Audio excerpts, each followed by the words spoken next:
បាទសួស្តីបងប្អូននៅក្នុងបណ្ដាញសង្គមទាំងអស់គ្នាបានលោកគ្រូអ្នកគ្រូរៀនស្បនទាំងអស់ជាទីគោរពជាទីរាប់អានថ្ងៃនេះគឺខ្ញុំមានប្រភេទនៃក្លឹមរលេះវ៉ាផ្លូតបងប្អូនណាក្លឹមល្អក្លឹមលេខ1បងប្អូនណាបាទក្លឹមល្អក្លឹមលេខ1បាទគឺមានចំនួន3ដុំឬក៏3អង្គបងប្អូនណាបាទហើយសិតតែຂະຫນាតធំយើងអាចសាងជាតួអង្គចាក់ធ្វើជាអង្កាំដៃអីផ្សេងៗគឺបានទាំងអស់បងប្អូនណាបាទនេះគឺជាប្រភេទនៃ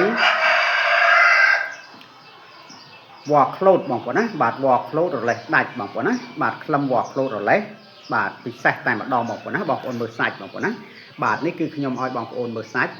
ក្លឹមប៉ែសតែម្ដងបងប្អូនណាបាទគឺក្លឹមប៉ែសតែម្ដងឡើងខ្មៅក្រឹបបងប្អូនណាគឺខ្ញុំសម្អាតហើយតិចតួចយកកន្លែងពុកផុយចេញបងប្អូនណាបាទមើលសាច់គឺក្លឹមណែនប៉ែសទាំងអស់តែម្ដងបងប្អូនណាគឺក្លឹមណែនប៉ែសទាំងអស់តែម្ដងដូចជាបងប្អូនឃើញនៅក្នុងរូបភាពនេះប្រាប់បងប្អូនណាបាទក្លឹមរលេះដាច់គឺសាច់ណែនប៉ែសបែបនេះបងប្អូនណាគឺសាច់ណែនប៉ែសបែបនេះបាទចឹងយើងអាចសាងជាតួអង្គចាក់ធ្វើជាអង្កាំដៃអីផ្សេងគឺបានគ្រប់យ៉ាងបងប្អូនណាបាទនេះបងប្អូនមើលតែសាច់មើលតែក្លឹមហ្នឹងហើយបងប្អូនណាបាទឃើញទេនេះមើលក្លឹមបាទគឺមើលក្លឹមឲ្យដល់កឲ្យបងប្អូនណាបាទគឺក្លឹមលេខ1បងប្អូនណាគឺក្លឹមលេខ1បាទហើយប្រភេទក្លឹមវ៉ាក្លូតនេះគឺយើងអត់ចាំបាច់រៀបរាប់វែងឆ្ងាយឲ្យបងប្អូនបាទដឹងនោះទេដោយសារបងប្អូនក៏គាត់ធ្លាប់ដឹងពីអានុភាពនៃការប្រើមើលក្លឹមឡើងក្រហមប៉ែសឡើងខ្មៅក្រហមប៉ែសតែម្ដងបងប្អូនណានេះកន្លែងពុកផុយដែលខ្ញុំសម្អាតចេញបាទសល់តែក្លឹមសាច់សុទ្ធតែម្ដងបងប្អូនមើលឃើញទេបាទគឺពិសេសតែម្ដងបងប្អូនណាគឺពិសេសតែម្ដង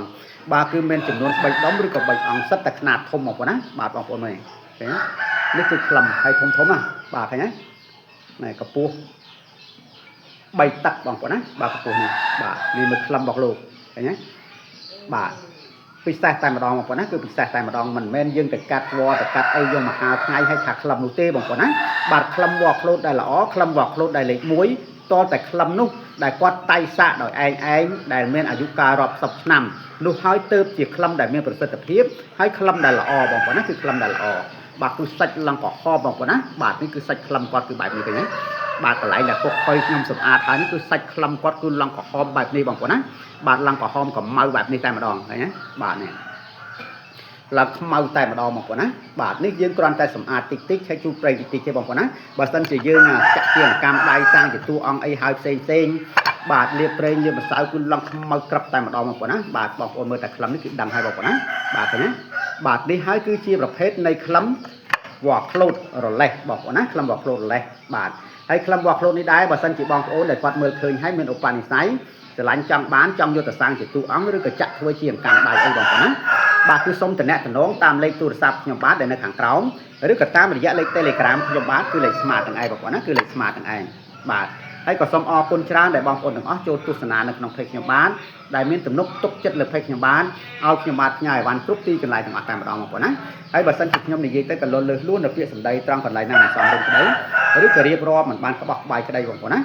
បាទក៏សូមខន្តីអភ័យទោសផងបងប្អូនណាសូមខន្តីអភ័យទោសផងបាទនៅចុងបញ្ចប់នេះក៏សូមជូនពរឲ្យបងប្អូនទាំងអស់បាទជួបប្រទះតែសេចក្តីសុខនិងសេចក្តីសប្បាយរស់ស៊ីទទួលទានមានបានទាំងអស់គ្នាបងប្អូនណាបាទសូមអរគុណច្រើនហើយក៏សូមជម្រាបលាបាទសូមជម្រាបលាបាទនេះគឺជាប្រភេទនៃក្លឹមក្លូតរលេះដាច់បងប្អូនណាបាទក្លឹមលេខ1ក្លឹមល្អក្លឹមពិសេសតែម្ដងបងប្អូនណាគឺក្លឹមពិសេសតែម្ដងមិនមែនយើងទៅកាប់ដើមកាប់អីយកមកនោះទេបងប្អូនណាដូចខ្ញុំបានជម្រាបចឹង